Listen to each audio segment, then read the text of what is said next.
నమస్కారం TCN news కి స్వాగతం. ముందుగా ముఖ్యాంశాలు. కాకినాడ జిల్లా వేట్లపాలెం బాణసంచా పేలుడు సంఘటనా స్థలాన్ని సందర్శించిన ముఖ్యమంత్రి నారా చంద్రబాబు నాయుడు. ప్రజల ఆరోగ్యాన్ని దృష్టిలో పెట్టుకుని ఆధునిక వ్యవసాయాన్ని ప్రోత్సహిస్తున్న ప్రభుత్వం పాలకొల్లు నియోజకవర్గంలో చెప్పిన రాష్ట్ర మంత్రి డాక్టర్ రామనాయుడు. కొండాయిపాలెం గ్రామంలో స్వచ్ఛ రథాలను ప్రారంభించిన తణుకు ఎమ్మెల్యే ఆరిమిల్లి. పెన్షన్లు కూడా పంపిణీ. తణుకులో ఘనంగా జాతీయ సైన్స్ దినోత్సవ వేడుకలు. విద్యార్థులు రూపొందించిన ప్రాజెక్టులతో నిండిన విద్యా సంస్థలు. తణుకులో నిర్వహించిన అరుదైన వ్యాధుల నివారణ దినోత్సవం. ప్రజలకు సూచనలు సలహాలు ఇచ్చిన ప్రముఖ వైద్యులు సూర్యప్రకాష్.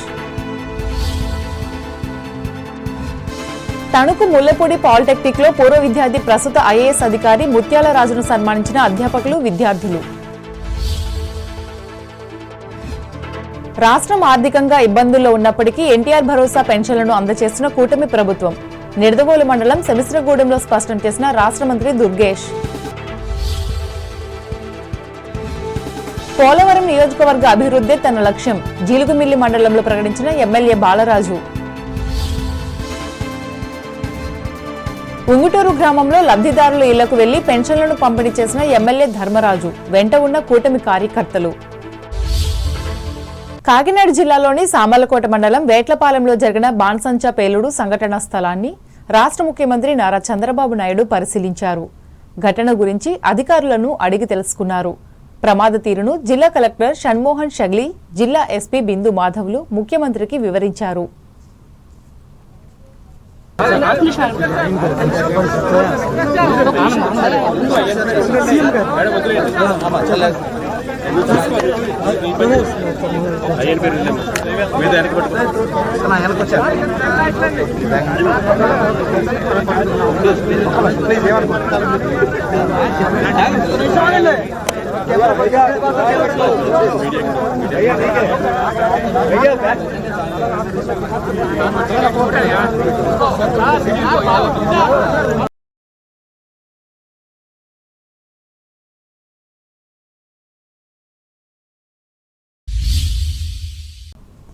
కాకినాడ జిల్లాలో శనివారం తీవ్ర విషాదం చోటు చేసుకుంది. సామర్లకోట మండలం వేట్లపాలెం గ్రామంలో ఉన్న ఓ బాణసంచా తయారీ కేంద్రంలో భారీ పేలుడు సంభవించింది. టపాసులు తయారు చేస్తున్న సమయంలో ఒక్కసారిగా విస్ఫోటనం చోటు చేసుకోవడంతో పెద్ద ఎత్తున మంటలు ఎగిసిపడ్డాయి. సాయంత్రం 7 గంటల వరకు అందిన సమాచారం మేరకు ఈ ఘటనలో సుమారు 23 మంది కార్మికులు మంటల్లో చిక్కుకుని సజీవ దహనమయ్యారు. పలువురు తీవ్రంగా గాయపడ్డారు. వీరిని కాకినాడ సమీప ఆసుపత్రులకు తరలించారు. మృతుల సంఖ్య పెరిగే అవకాశం ఉందని అధికారులు తెలిపారు. పేలుడు తీవ్రతకు మృతదేహాలు సమీప పంట పొలాల్లోకి ఎగిరిపడ్డాయని స్థానికులు చెప్పారు. ప్రమాద తీవ్రత పెరగడానికి అక్కడి పరిస్థితులే కారణమన్నారు. అతి తీవ్ర స్థాయిలో విస్ఫోటనం జరగడం, దాదాపు 2 గంటల పాటు పేలుళ్లు కొనసాగడం వల్ల స్థానికులు కూడా ఘటనాస్థలికి చేరుకోలేని పరిస్థితి ఏర్పడింది. బాణసంచా కేంద్రం పొలాల మధ్యలో ఉండటంతో ఫైర్ ఇంజన్లు, అంబులెన్స్లు వెళ్లేందుకు సరైన మార్గం లేకపోయింది. వరి పొలాలు బురదమయంగా ఉండటంతో వాహనాలు ముందుకు సాగలేకపోయాయి. ఫలితంగా మంటలు చాలాసేపు అదుపులోకి రాలేదు. ఘటనా స్థలంలో పరిస్థితి హృదయ విదారకంగా మారింది. తీవ్రంగా గాయపడిన బాధితులను అతి కష్టంతో ఆసుపత్రులకు తరలించారు. ఈ ఘటనా స్థలిని రాష్ట్ర మంత్రి కందుల దుర్గేష్, కాకినాడ ఎంపీ తంగెల ఉదయ్ శ్రీనివాస్ ప్రత్యక్షంగా పరిశీలించారు.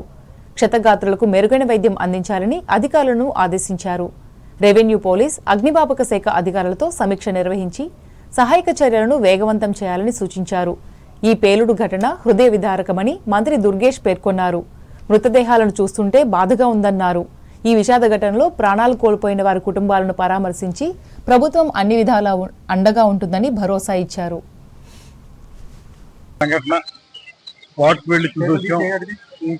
అక్కడ ఒక 21 బాడీలు ఉన్నాయి.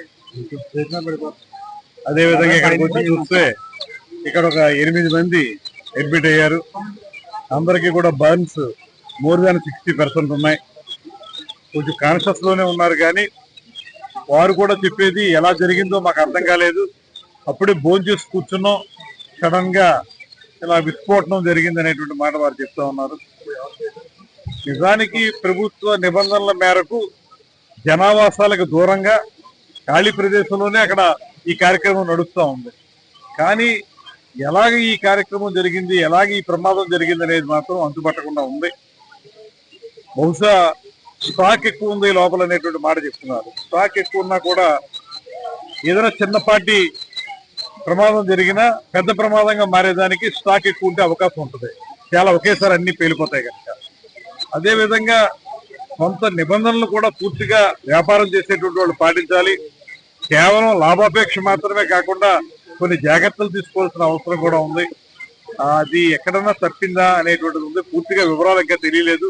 దాని వివరాలు తెలుస్తాయి.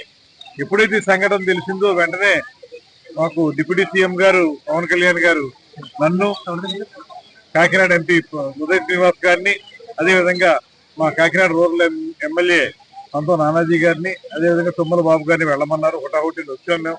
ఏదైనప్పటికీ కూడా ఇక్కడ చాలా ఇబ్బందికరమైనటువంటి వాతావరణం ఉంది. నాకు తెలిసి ఈ మధ్యకాలంలో ఎప్పుడు కూడా ఇంత పెద్ద విస్ఫోటనం లాంటి కార్యక్రమం ఇది. అంత విస్ఫోటనం జరగలేదు. ముఖ్యమంత్రి గారు కూడా వస్తున్నారు. తప్పనిసరిగా వచ్చిన తర్వాత వారు ముఖ్యమంత్రి గారు చెప్తారు. అదే హోంమంత్రి గారు కూడా వస్తున్నారు. డిప్యూటీ సీఎం గారు మమ్మల్ని పంపించారు ముందు. దాన్ని ఇంకా ఇన్ఫర్మేషన్ రావాలి దాని గురించి. ముఖ్యమంత్రి గారు ఒక 10-15 నిమిషాల్లో వస్తారు. వచ్చిన తర్వాత పూర్తిగా దీని మీద ఏ రకంగా ముందుకు వెళ్ళాలి. ప్రజల ఆరోగ్యాన్ని దృష్టిలో పెట్టుకుని ప్రకృతి వ్యవసాయం, ఉద్యాన పంటల వైపు రైతులను ప్రోత్సహించేలా ప్రభుత్వం ప్రత్యేక చర్యలు తీసుకుంటున్నట్లు రాష్ట్ర జలవనరుల అభివృద్ధి శాఖ మంత్రి డాక్టర్ నిమ్మల రామానాయుడు తెలిపారు. పాలకొల్లు నియోజకవర్గ పరిధిలోని మండల కేంద్రమైన యలమంచిలిలో ఎన్టీఆర్ భరోసా సామాజిక పెన్షన్ పంపిణీ కార్యక్రమంలో ఆయన పాల్గొని మాట్లాడారు. రాష్ట్ర వ్యాప్తంగా రైతులకు రాయితీతో డ్రోన్లు అందిస్తున్నామన్నారు. ఈ కార్యక్రమంలో మాజీ ఎమ్మెల్సీ అంగర రామ్మోహన్ రావు, కూటమి పార్టీల నాయకులు పాల్గొన్నారు.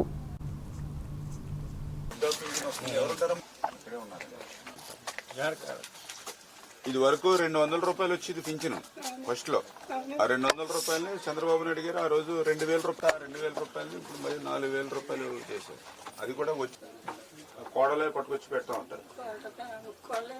ఒకళ్ళదే ఆవిడే పట్టుకొచ్చి పెద్ద ఆవిడ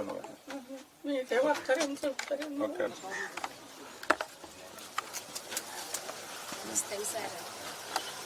ఏం పేరు నీ పేరు? వచ్చింది అంటే ఆంధ్రప్రదేశ్ రాష్ట్రంలో ఒక పెద్ద పండుగ, ఒక సంక్రాంతి, ఒక క్రిస్మస్, ఒక రంజాన్ కలిపితే అంత పెద్ద పండుగ 1వ తేదీ. అందులో కూడా ఇది ఒక మానవత్వంతో జరిగేటువంటి పండుగ.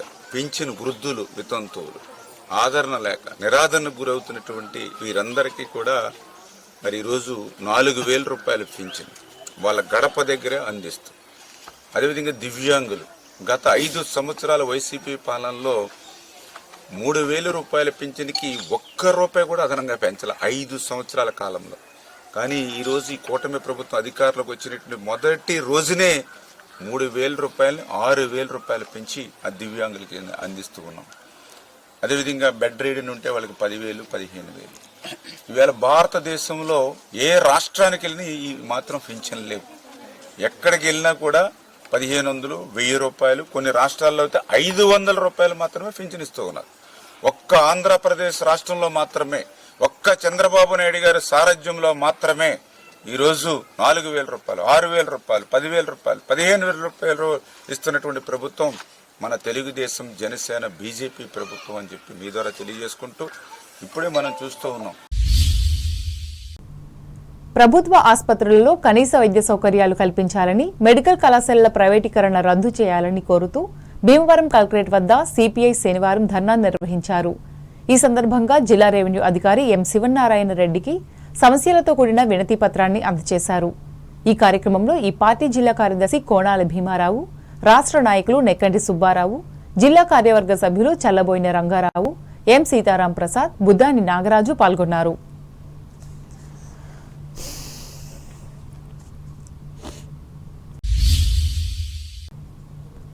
రాష్ట్రంలో స్వచ్ఛ గ్రామాలుగా తీర్చిదిద్దడమే కూటమి ప్రభుత్వం లక్ష్యమని తణుకు ఎమ్మెల్యే ఆర్మిల రాధాకృష్ణ స్పష్టం చేశారు. మండలంలోని తేతలి శివారు కొండాయపాలెం గ్రామంలో శనివారం స్వచ్ఛ రథాలను ఆయన ప్రారంభించి మాట్లాడారు. దీనికి ముందు ఎన్టీఆర్ భరోసా పెన్షన్లను అందజేసి లబ్ధిదారుల యోగక్షేమాలను తెలుసుకున్నారు. ఈ కార్యక్రమంలో కూటమి నాయకులు, కార్యకర్తలు పాల్గొన్నారు.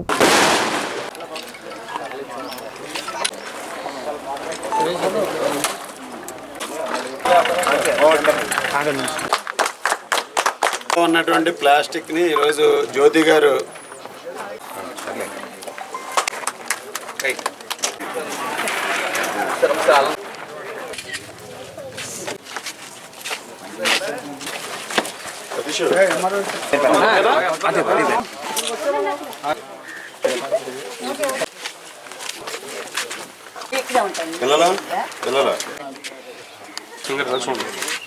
ప్రధాని నరేంద్ర మోడీ గారు ప్రారంభించినటువంటి వికసిత్ భారత్ 2047 లక్ష్యంగా గౌరవ ముఖ్యమంత్రి నారా చంద్రబాబు నాయుడు గారు స్వర్ణాంధ్ర స్వచ్ఛాంధ్ర కార్యక్రమం ప్రారంభించి రాష్ట్రంలో ఉన్నటువంటి గ్రామాలు అదేవిధంగా పట్టణాల్లో ఉన్నటువంటి వార్డులు అన్ని కూడా స్వర్ణ గ్రామాలు స్వర్ణ వార్డులుగా చేయాలనే సంకల్పంతో గ్రామాల్లో స్వచ్ఛ రథాలని ప్రారంభించి ఈరోజు మండలానికి ఒక స్వచ్ఛ రథం ద్వారా రోజు మన ఇంటిలో ఉన్నటువంటి ప్లాస్టిక్ వస్తువులు, పాతపడిపోయినటువంటి ప్లాస్టిక్ వస్తువులు, గాజు సీసాలు, అదేవిధంగా ఇతర ఎలక్ట్రానిక్ ఐటమ్స్, పనికిరాని వస్తువులు, డ్రై ఐటమ్స్ ఉంటాయో వాటిని స్వచ్ఛ రథంలో ఇస్తే దానికి తిరిగి వారు నిత్యావసర వస్తువులు పొందవచ్చు. అది ఈ స్వచ్ఛ రథం యొక్క లక్ష్యం. అందరిలోనూ కూడా అవగాహన కల్పించి ఈరోజు చెత్తను తగ్గించే విధంగా మనందరం కూడా చూస్తే మన తణుకు నియోజకవర్గంలో దాదాపు రోజుకి 250 టన్నుల చెత్తని మనందరం కూడా ఈరోజు మన గ్రామాల్లో ప్రొడ్యూస్ అవుతుంది. ఈ 250 టన్నుల చెత్తని కూడా మనందరం కూడా ఈరోజు ప్రాసెస్ చేసి దాన్ని చక్కగా చేయాలంటే డబ్బుతో కూడిన పని, అదేవిధంగా మ్యాన్ పవర్తో కూడిన పని. ఈరోజు ప్రజలందరం కూడా మనందరం కూడా సహకరించి పొడి చెత్తని తడి చెత్తని వేరు చేసి పొడి చెత్తలో ఉన్నటువంటి ప్లాస్టిక్ వస్తువుల్ని, అదేవిధంగా గాజు సీసాలని, ఇతర వస్తువులన్నింటినీ కూడా ఈరోజు ఇటువంటి స్వచ్ఛరథంలో ఇస్తే దానికి బదులు మనకి గ్రామాల్లో పారిశుద్ధ్యం పెంపొందుతుంది, మన ఇంట్లో పరిసరాలన్నీ చక్కగా ఉంటాయి. కనుక ప్రజలందరూ కూడా ఈ స్వచ్ఛరథాలను వినియోగించుకుని దాని ద్వారా నిత్యావసర వస్తువులు కూడా తిరిగి పొందితే మన కుటుంబ ఖర్చుల్లో కూడా కొంత ఆదా ఉంటుంది. శాస్త్ర సాంకేతిక రంగాలు చెప్పే సత్యాలకు భిన్నంగా మూఢనమ్మకాలు పట్టిపీడిస్తున్న నేటి మన సమాజంలో అభివృద్ధికి కారణమైన సైన్సునకు అగ్రస్థానం కల్పిస్తూ తణుకు ప్రాంతంలో జాతీయ సైన్స్ దినోత్సవాన్ని శనివారం ఘనంగా నిర్వహించారు. ఈ మేరకు పలు విద్యా సంస్థల్లో సభలు, సమావేశాలు నిర్వహించి విజ్ఞాన శాస్త్రంలో సివి రామన్ సాధించిన విజయాలను వివరించారు. ఈ సందర్భంగా టీసీఎన్ ప్రత్యేక కథనాన్ని అందిస్తోంది. తమిళనాడులోని తిరుచిరపల్లిలో జన్మించిన సివి రామన్ 1928 ఫిబ్రవరి 28న యావత్తు విజ్ఞాన ప్రపంచాన్నే సంభ్రమాశ్చర్యానికి గురిచేశారు. ఏ న్యూ రేడియేషన్ పేరిట ఆనాడు ఆయన వెలువరించిన పరిశోధన గ్రంథానికి గుర్తింపుగా 1930లో నోబెల్ పురస్కారం లభించింది. ఈ పరిశోధనే రామన్ ఎఫెక్ట్ పేరిట ప్రపంచ ప్రఖ్యాతిగాంచింది. సివి రామన్కు నివాళిగా ఫిబ్రవరి 28న మనం జాతీయ విజ్ఞాన శాస్త్ర దినోత్సవాన్ని జరుపుకుంటున్నాం. సివి రామన్గా ప్రసిద్ధి చెందిన ఈయన అసలు పేరు చంద్రశేఖర్ వెంకటరామన్. భౌతిక శాస్త్రంలో ఈయన సాధించిన ఎఫెక్ట్ గురించి తెలుసుకుందాం. ఓడలో ప్రయాణిస్తున్నప్పుడు ఆకాశం, సముద్రం, నీరు రెండూ నీలి రంగులో ఉండటాన్ని ఆసక్తితో గమనించారు. అప్పటిదాకా అందరూ అనుకుంటున్నట్లు సముద్రపు నీలిరంగు ప్రతిబింబంగా ఏర్పడడం కాదని, సముద్రపు నీటి గుండా కాంతి ప్రవహించేటప్పుడు కాంతి పరిక్షేపణం చెందడమే కారణమని ఊహించారు. దీన్నే రామన్ ఎఫెక్ట్గా పిలుస్తున్నారు. అతి తక్కువ ఖర్చుతో ఆయన రామన్ ఎఫెక్ట్ కనుగొనడంతో ప్రపంచవ్యాప్త వ్యక్తిగా గుర్తింపు పొందారు. నిరంతర అధ్యయనంతో నూతన ఆవిష్కరణలకు అవకాశం ఉంటుంది అన్న రామన్ మాటలు నేటి యువత గుర్తు తెచ్చుకోవాలి. సృజన, ఆలోచన, విజ్ఞానంతో ప్రతి వ్యక్తి జీవితంలో రాణిస్తాడు. ఆ రాణింపు ఆ వ్యక్తికే కాక కుటుంబానికి, దేశానికి పేరు తెస్తుంది. ఈ నేపథ్యంలో సివి రామన్ సాధించిన ఎఫెక్ట్తో ప్రపంచ దేశాల్లో భారతదేశానికి గౌరవం తెచ్చింది. దీనిని పురస్కరించుకునే రామన్ గుర్తించుకునేలా భారత ప్రభుత్వం ఏడాదిలో ఒక రోజును సైన్స్ దినోత్సవంగా ప్రకటించి అమలు చేస్తుంది. 1987లో తొలిసారిగా జాతీయ విజ్ఞాన శాస్త్ర దినోత్సవాన్ని నిర్వహించారు. అప్పటి నుంచి ప్రతి ఏటా జరుపుకోవడం ఆనవాయితీగా వస్తుంది. ఇందులో భాగంగా తణుకు రోటరీ క్లబ్ ఆధ్వర్యంలో చిట్టూరు ఇంద్రయ్య ప్రభుత్వ డిగ్రీ కళాశాలలో ఏర్పాటు చేసిన జాతీయ సైన్స్ దినోత్సవ సభలో ఇస్రో మాజీ ఇంజనీర్ విష్ణు వర్జల రామ్మూర్తి ముఖ్య అతిథిగా పాల్గొని మాట్లాడారు. ప్రిన్సిపాల్ సిహెచ్ ఏడుకొండలు అధ్యక్షతన జరిగిన ఈ కార్యక్రమంలో రోటరీ క్లబ్ అధ్యక్షులు కలగర వెంకటకృష్ణ, కార్యదర్శి గోకవరపు సుధాకర్, వైస్ ప్రిన్సిపాల్ ఏ మారుతీదేవి, అధ్యాపకులు పాల్గొన్నారు. అలాగే జిల్లా పరిషత్ బాలురోన్నత, బాలికోన్నత, ఏకేటీపీ హైస్కూల్స్లో ఈ దినోత్సవాన్ని ఘనంగా నిర్వహించి సైన్స్ను ప్రతిబింబించే వివిధ సాంస్కృతిక కార్యక్రమాలను నిర్వహించి విజేతలకు బహుమతులందించారు. ప్రధానోపాధ్యాయులు సిహెచ్విఎస్ఎన్ పద్మావతి, తోట వరలక్ష్మి, తాళబతుల రామకృష్ణల అధ్యక్షతన జరిగిన ఈ కార్యక్రమాలలో భౌతిక, జీవశాస్త్రాల ఉపాధ్యాయులు, స్కూల్ అభివృద్ధి కమిటీ మాజీ అధ్యక్షులు తాతపూడి మారుతీరావులు పాల్గొన్నారు. అలాగే పట్టణంలోని 5వ నెంబర్ మున్సిపల్ స్కూల్లో సాహితీ సామ్రాజ్యం ఆధ్వర్యంలో జరిగిన సైన్స్ దినోత్సవ వేడుకలకు అధ్యక్షులుగా తాడినాడ భాస్కర్రావు అధ్యక్షత వహించగా భౌతిక, రసాయన శాస్త్ర ఉపాధ్యాయులు చొరపల్లి సత్యనారాయణతో పాటు ప్రధానోపాధ్యాయుని పెద్దిశెట్టి నాగలక్ష్మిలను సత్కరించి సైన్స్ ద్వారా మాత్రమే అభివృద్ధిని సాధించగలమని స్పష్టం చేశారు. ఇదిలా ఉండగా ప్రైవేట్ విద్యాసంస్థలో జరిగిన సైన్స్ దినోత్సవ వేడుకల్లో విజ్ఞానం వెల్లివిరిసింది. ఈ మేరకు సుప్రసిద్ధ విద్యాసంస్థ మాంటిసోరీ స్కూల్లో సైంటిఫిక్ స్టూడెంట్ సొసైటీ అధ్యక్షులు ఎన్జి శ్రీనివాస్ రూపొందించిన సాంకేతిక పరికరాలను ప్రదర్శించి విద్యార్థులకు అవగాహన కలిగించారు. ముఖ్యంగా సైన్స్ ప్రయోగాలను ప్రయోగాత్మకంగా చేయించి సైన్స్ పట్ల ఆసక్తిని పెంచేందుకు ప్రయత్నించారు. స్కూల్ అధినేత అనపర్తి ప్రకాష్ రావు అధ్యక్షతన జరిగిన ఈ కార్యక్రమంలో సంస్థ ఎగ్జిక్యూటివ్ డైరెక్టర్ ఆల జ్ఞానమంజరి, జూనియర్ కళాశాల అకాడమిక్ డైరెక్టర్ పి కిషోర్, ప్రధానోపాధ్యాయుని ఎం లక్ష్మి, ఉపాధ్యాయులు పాల్గొన్నారు.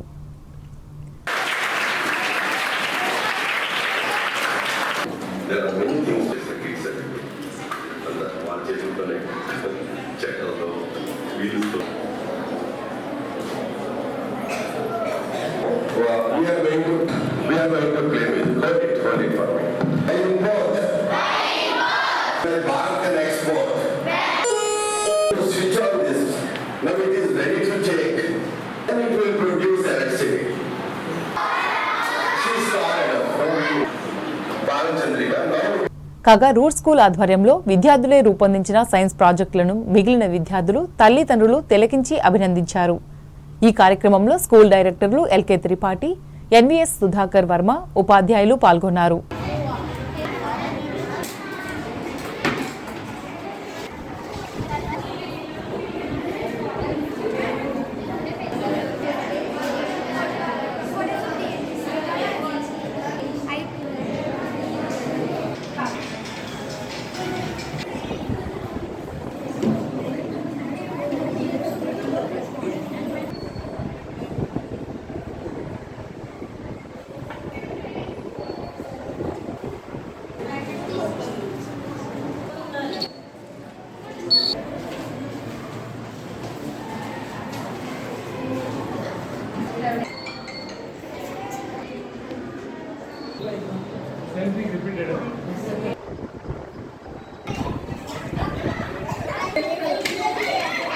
ఆదర్శ స్కూల్లో శాస్త్ర విజ్ఞానాన్ని పెంపొందించే అంశాలపై అవగాహన కలిగించే కార్యక్రమాలను నిర్వహించారు. ఈ కార్యక్రమంలో డైరెక్టర్లు బసవ రామకృష్ణ, కాపకాయల శ్రీనివాస్, బాబు ఆంటోనీ, ఉపాధ్యాయులు పాల్గొని పర్యవేక్షించారు.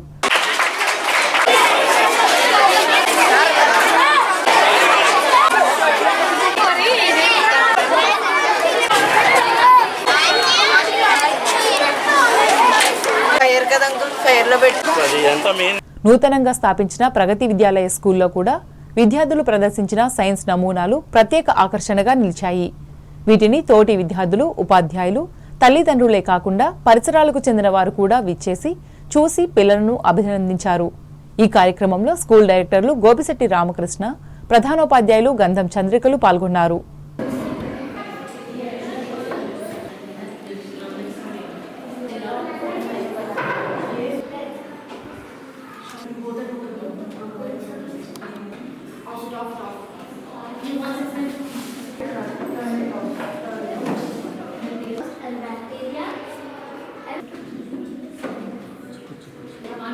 మారుతి ఇంగ్లీష్ మీడియం స్కూల్లో సైన్స్ ఎక్స్పో నిర్వహించి మన దేశంతో పాటు ప్రపంచ దేశాలు సాధిస్తున్న అద్భుత ప్రగతిని వివరించారు.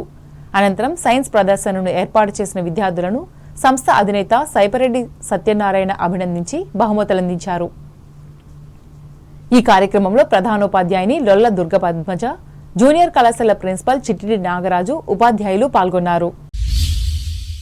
అరుదైన వ్యాధుల నివారణ దినోత్సవాన్ని తణుకులో శనివారం వైద్యశాలలో నిర్వహించి అవగాహన కలిగించారు. ఈ సందర్భంగా టీసీఎన్ ప్రత్యేక కథనం అందిస్తోంది. అరుదుగా సంక్రమించే కొన్ని రకాల వ్యాధులతో ప్రాణఖండం ఎప్పుడూ పొంచి ఉంటుంది. భూగోళ జనాభాలో 0.65% నుంచి 1% వరకు అరుదైన వ్యాధుల బారిన పడుతుంటారని ప్రపంచ ఆరోగ్య సంస్థ వెల్లడించింది. ఏమైనా వ్యాధుల్లో 80% జన్యులోపాల వల్ల సంక్రమించేవే. ఈ వ్యాధుల బారిన పడే వారిలో సగం మంది చిన్నారులే. వీరిలో 30% 5 ఏళ్ల వయసు వచ్చేలోపే మరణిస్తున్నారు. అరుదైన వ్యాధుల గురించి సామాన్య ప్రజానీకానికే కాదు, వైద్యులకు కూడా అంతుపట్టనివి కూడా ఉంటున్నాయి. ఇప్పటిదాకా 6,000 నుంచి 7,000 వరకు అరుదైన వ్యాధులను గుర్తించిన వాటి గురించి మన విధానకర్తలకు సరైన అవగాహన లేదు. ఈ కారణంగానే అరుదైన రోగాల నివారణ, నిర్ధారణ, చికిత్స, పరిశోధనలకు సంబంధించి భారత ప్రభుత్వం ఇప్పటి వరకు శాస్త్రీయ విధానాన్ని రూపొందించలేకపోయింది. ఈ అరుదైన వ్యాధుల నిర్ధారణకు, చికిత్సకు అయ్యే అపార వ్యయాన్ని భరించే స్తోమత తల్లిదండ్రులకు లేకపోవడంతో ఈ వ్యాధుల బారిన పడిన చిన్నారుల జీవితం వృధాభరితమవుతుంది. వారిలో మానసిక ఎదుగుదల లోపించడమే కాదు, పలువురు అకాల మృత్యువు బారిన పడుతున్నారు. ఇకనైనా ఇలాంటి వ్యాధులపై విధానకర్తల్లో వైద్యులు, వైద్య పరిశోధకులు దృష్టి కేంద్రీకరించాలి. ఈ సందర్భంగా పట్టణంలోని భాగ్యశ్రీ హాస్పిటల్స్ అధినేత ఎండీ డాక్టర్ ఎస్ సూర్యప్రకాష్ మాట్లాడుతూ అరుదైన వ్యాధులపై మాట్లాడారు. ప్రేక్షకులకు నమస్కారం. మనం ఈరోజు అంతర్జాతీయ అరుదైన వ్యాధుల దినోత్సవం. ప్రతి సంవత్సరం ఇది ఫిబ్రవరి 29 జరుపుకుంటాం. కాకపోతే ఈసారి ముందుగానే ఒక రోజు ముందుగా జరుపుకుంటాం. కాబట్టి ఈ అరుదైన వ్యాధులు అంటే చాలా రకాలుగా, యూజువల్గా ఇది జెనెటిక్ డిసార్డర్స్ అంటాం. అంటే జన్యుపరంగా వచ్చే వ్యాధులు, వేరే రకాలుగా దీంట్లో క్యాన్సర్ సంబంధించిన వ్యాధులు, నరాలకు సంబంధించిన వ్యాధులు, హార్ట్కి సంబంధించిన వ్యాధులు, ఇది చాలా అరుదైన వ్యాధులు అన్నమాట. దీనికి ముఖ్యంగా చేయాల్సింది మనకి పూర్తిగా మనకి అవగాహన కల్పించుకోవడం కోసమే ఈ రోజు జరుపుకుంటున్న రోజు అనమాట. జన్యుపరమైన జబ్బుల వల్లే చాలా వరకు అరుదైన వ్యాధులు వస్తుంటాయి అన్నమాట. దీనికి పరిశోధన కోసం చాలా వ్యయం అవుతుంది. పరిశోధన కోసం వ్యాధి ఖర్చుల నిమిత్తం చాలా ఖర్చు అవుతుంది అన్నమాట. వాళ్ళకి ఆ బాధితులకు మనం చేయాల్సిన సామాజిక బాధ్యత ఏంటంటే మనం వాళ్ళకి అవగాహన పెంచడం, వాటి కుటుంబ సభ్యులకు అవగాహన పెంచడం, వాళ్ళ వ్యయాన్ని తగ్గించడం, పరిశోధనలు చేయడానికి మనం ఆర్థిక సహాయం చేయడం మన సామాజిక బాధ్యత. ఇదే పాటు గులియన్-బారె సిండ్రోమ్ అని ఈ మధ్యలో ఒకసారి మన ఆంధ్ర రాష్ట్రంలో కూడా చాలా మందికి ఈ అరుదైన వ్యాధి వచ్చింది. దానికి కూడా చాలా వ్యయం ఖర్చు అవుతుంది, చాలా ఖర్చు అవుతుంది. మందులకి, పరిశోధనలకి మన ఖర్చులు దానికే అవుతాయి. దానికన్నీ మనం వాళ్ళ భరోసాగా నిలబడాలి. ఈ మధ్య కాలంలో లోకేష్ బాబు గారు ఒక మౌనిక అనే అమ్మాయికి ఈ మధ్య సాయం చేశారనమాట. 16 కోట్ల దాకా దానికి పోగు చేశారన్నమాట. అది స్పైనల్ మస్కులర్ అట్రోఫీ. దానికి ప్రత్యేకించి వైద్యం అంటే ఏముండదు. కాకపోతే ఆ పేషెంట్కి చాలా చాలా సహాయంగా, అండంగా నిలబడ్డారు ఆయనతో పాటు. ఆయన ఒకరే కాదు, మనం కూడా దానికి సామాజిక బాధ్యతగా ఇటువంటి వ్యాధులు ఉండే వాళ్ళకి భరోసాగా నిలబడాలి. వారికి ఆర్థిక సహాయం కంటే కూడా మనం ఉన్నామని ఒక ధైర్యం తెప్పించడానికి మనం చేయాల్సిన పనులు. మార్చి 14వ తేదీన తణుకు కోర్టులో జరగనున్న జాతీయ లోక్ అదాలత్లో కక్షిదారులు పాల్గొని తమ కేసులను రాజీ మార్గం ద్వారా పరిష్కరించుకునేందుకు ప్రయత్నించాలని 4వ అదనపు జిల్లా జడ్జ్ డి సత్యవతి సూచించారు. ఈ మేరకు కోర్టులో శనివారం జరిగిన పోలీస్ అధికారుల అవగాహన సదస్సులో ఆమె పాల్గొని మాట్లాడారు. సుదీర్ఘకాలం నుంచి పెండింగ్లో ఉన్న క్రిమినల్ కేసులను పరిష్కరించేందుకు పోలీస్ అధికారులు కృషి చేయాలని ఆమె పేర్కొన్నారు. 14వ తారీఖు 2020వ తేదీన జరగబోయే నేషనల్ సుప్రీంకోర్టు వారు ఇచ్చిన ఆదేశాల వరకు మాకు హైకోర్టు నుంచి వచ్చిన ఉత్తర్వుల ప్రకారం ఈరోజు ఈ మీటింగ్ నిర్వహించబడుతుంది. దీంట్లోనే రాజీ పడదగ్గ సివిల్ క్రిమినల్ కేసులు మరియు చెక్ బౌన్స్ కేసులు మరియు సివిల్ తగాదా కేసులు అన్నీ రాజీ పడితే కనుక దాంట్లో సివిల్ కేసులు రాజీ పడితే కోర్టు కేసు రిటర్న్ పడుతుంది. అదే కాకుండా రాజీ పడదగ్గ క్రిమినల్ కేసులు ఏమంటే కనుక ఇరు వర్గాలను కూర్చోబెట్టి రాజీ చేసి పంపిస్తాము. అందువల్ల ఈ సదావకాశం అందరూ ఉపయోగించుకోవాల్సింది. ఈ కార్యక్రమంలో senior civil judge K Krishna Satyalatha, principal junior civil judge Potharlanka Sairam, మొదటి అదనపు junior civil judge PVN Ranjith Kumar, bench court మెజిస్ట్రేట్లు Tadi Anjaneyulu, GVV Satyanarayanamurthy, Tanuku circle inspector D Venkateswara Rao, excise inspector Manikanta Reddy, Tanuku, Attili, Penugonda, Undrajavaram, Penumantra sub ఇన్స్పెక్టర్లు, స్టేషన్ అధికారులు పాల్గొన్నారు. టైలర్స్ దినోత్సవాన్ని తణుకులో శనివారం ఘనంగా నిర్వహించారు. ఈ సందర్భంగా వేల్పూర్ రోడ్లోని సంగులవారి వీధిలో జరిగిన సమావేశంలో సీనియర్ నాయకులు పోతాబత్తుల ఈశ్వరరావు మాట్లాడుతూ ఆదిమానవ వ్యవస్థ నుంచి ఆధునిక వ్యవస్థకు అభివృద్ధి చెందిన మానవాళి వినియోగించిన దుస్తులకు ఒక రూపాన్నిచ్చిన ఘనత టైలర్స్కే దక్కుతుందన్నారు. దీనికి అనుగుణంగా ఈవీ మాస్ హోవే కుట్టు మిషన్ను కనుగొన్నట్లు ఆయన చెప్పారు. అప్పటి నుంచి మానవ సమాజం దుస్తులను వేసుకోవడం ఆరంభించారని కత్తులా వివరించారు.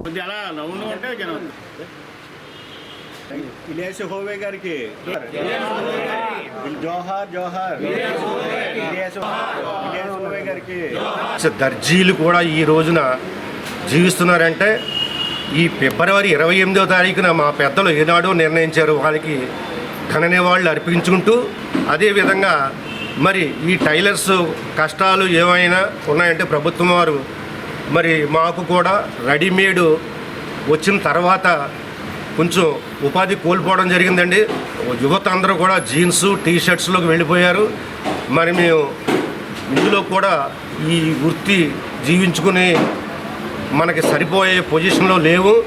కాబట్టి ప్రభుత్వం వారు మాకు ఏదైనా గార్మెంట్స్ నుంచి వచ్చే కాంట్రాక్టర్లు కానీ.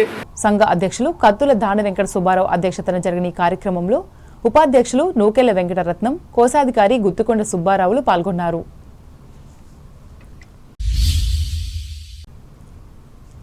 ఆరోగ్య సమస్యలతో ఇబ్బందులు ఎదుర్కొంటున్న 3 వ్యక్తుల వైద్య ఖర్చుల కోసం తణుకు మానవతా స్వచ్ఛంద సేవా సంస్థకు చెందిన చిట్టూరి సుజాత, గోకవరపు కాశీ విశ్వేశ్వరరావు, బెల్లాని వెంకటరమణలు ఒక్కొక్కరు 5,000 రూపాయల చొప్పున 15,000 రూపాయలను అందించి మానవత్వాన్ని చాటుకున్నారు.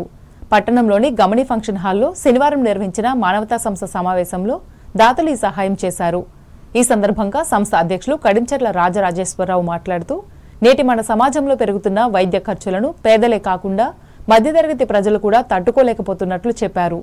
దీనిని గుర్తించిన మానవతా సంస్థ అనారోగ్య బారిన పడ్డ పేదలకు సహాయం చేసి అండగా ఉంటున్నట్లు తెలిపారు.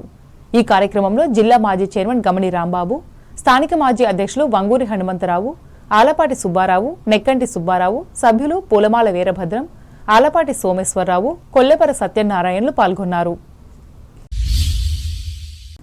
తణుకు నన్నయ్య భట్టారిక పీఠం ఆధ్వర్యంలో రామకృష్ణ సేవా సమితి భవనంలో శనివారం ఏర్పాటు చేసిన సభలో సంగీత కళాకారులు పాల్గొని అన్నమాచార్య కీర్తనలు ఆలపించారు. ఈ సందర్భంగా పీఠం అధ్యక్షులు జొన్నలగడ్డ సూర్య సుబ్రహ్మణ్యం మాట్లాడుతూ, తెలుగు సాహిత్యవనంలో పదకవిత మహానీయునిగా తాళ్లపాకలో జన్మించిన అన్నమయ్య కీర్తిని పొందారన్నారు. ఇంకా ఈ కార్యక్రమంలో సంస్థ ప్రధాన కార్యదర్శి కొల్లి రామచంద్ర శర్మ, రాజమండ్రి ప్రభుత్వ సంగీత కళాశాల ప్రధానోపాధ్యాయులు బి రవికిరణ్, వయోలిన్, మృదంగం కళాకారులు కొక్కండ సుబ్బరాయన్, కె సాయి కృష్ణలతో పాటు పీఠం సహాయ కార్యదర్శి కోసూరు గాంధీలు పాల్గొన్నారు.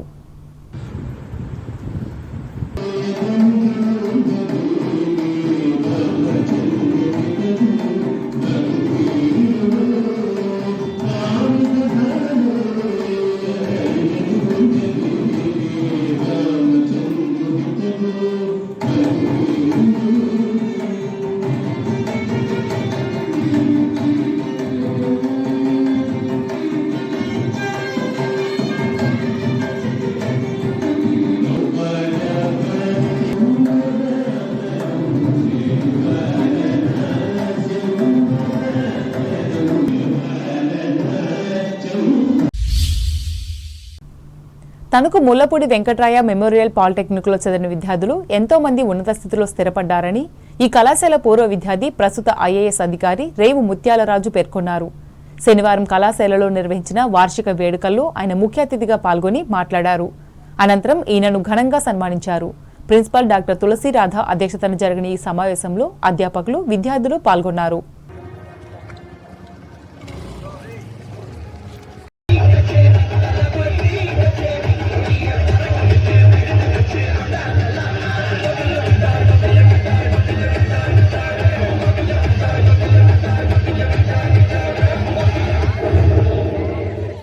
సార్ మా పవన్ కళ్యాణ్ సిచ్యువేషన్ డిమాండ్ చేయట్లేదు సీతారాం గారు. ఆయన పాట సిచ్యువేషన్ ఏముందండి, మేము డిమాండ్ చేస్తాంగా.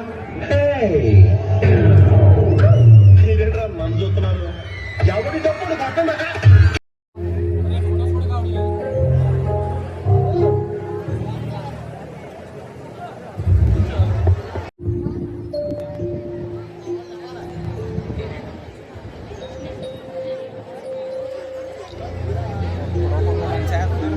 దీనికి కరెక్ట్గా స్వయం కవర్ అవుతుంది. పక్కన 9 సరిపడుతుంది. అది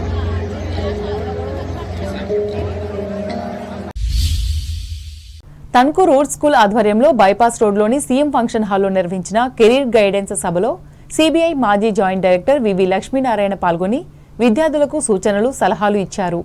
ఈ కార్యక్రమంలో స్కూల్ యాజమాన్య ప్రతినిధులు, ఉపాధ్యాయులు, విద్యార్థులు పాల్గొన్నారు. సివి రామన్ గారు భారతదేశానికి సైన్స్ లో నోబెల్ ప్రైజ్ తీసుకొచ్చిన మహానుభావుడు. 26వ సంవత్సరంలో ఉన్నాం. ఆ తర్వాత ఇప్పటిదాకా సైన్స్ లో మనకు నోబెల్ ప్రైజ్ రాలేదు. అందువల్ల మా అందరి ఆశ ఏంటంటే మీలో ఒక నోబెల్ ప్రైజ్ తీసుకురావాలి అని మేమందరం కోరుకుంటాం. అది ఎప్పుడు సాధ్యమవుతుంది అంటే మీరు ఏకాగ్రతతో కనుక మీరు ప్రిపేర్ అవ్వగలిగితే బ్రహ్మాండంగా ఉంటుంది. ఈరోజు ఇండియన్ ఇన్స్టిట్యూట్ ఆఫ్ సైన్స్ అని ఉంది బెంగళూరు. దాన్ని స్థాపించిన వారు సర్ సివి రామన్. ఆయన యొక్క మేధాశక్తిని గుర్తించి అప్పుడు బ్రిటిష్ వాళ్ళు ఆయనకి సర్ అని గుర్తించారు. అందుకని ఆయన సర్ సివి రామన్ అంటారు. కాబట్టి అటువంటి మహానుభావాన్ని గుర్తు చేసుకుంటూ మీరు కూడా ఆ స్థాయికి ఎదగాలంటే ఏం చేయాలన్న దాని గురించి నేను ఈరోజు మాట్లాడాను. ఒకటి 10th, ఇంకొకటి ఇంటర్మీడియట్ తర్వాత మనం ఎలా వెళ్తున్నాం. 10th క్లాస్ వరకు అందరం ఒకే సబ్జెక్ట్ వస్తుంది. 10th క్లాస్ వరకు మీకు ఎన్ని మార్కులు వస్తున్నాయని ముఖ్యం. ఇంటర్ తర్వాత మీరు ఏ పరీక్షలో పాస్ అయ్యారన్న దానివల్ల మీ భవిష్యత్తు ఆధారపడుతుంది. కాబట్టి ఇది ఎవరైతే గమనిస్తారో. ఇప్పుడు వాణిజ్య ప్రకటనలు.